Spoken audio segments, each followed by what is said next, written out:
Masjidil Haram diberkahi dengan hujan, padahal sedang musim panas. Alhamdulillah, mudah-mudahan ini adalah hujan berkah di Masjidil Haram.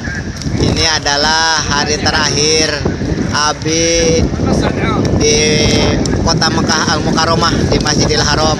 Besok insya Allah doakan hari Sabtu waktu jam 4 sebelum subuh berangkat ke Madinah Al-Munawwarah.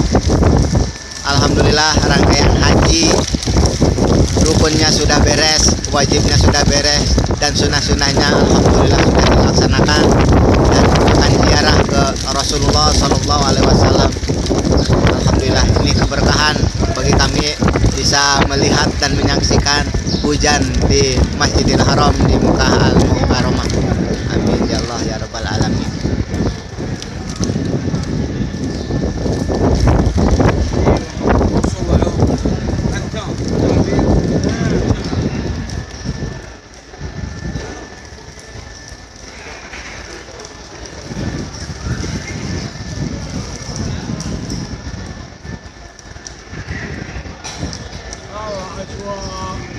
بس في اخبار صح؟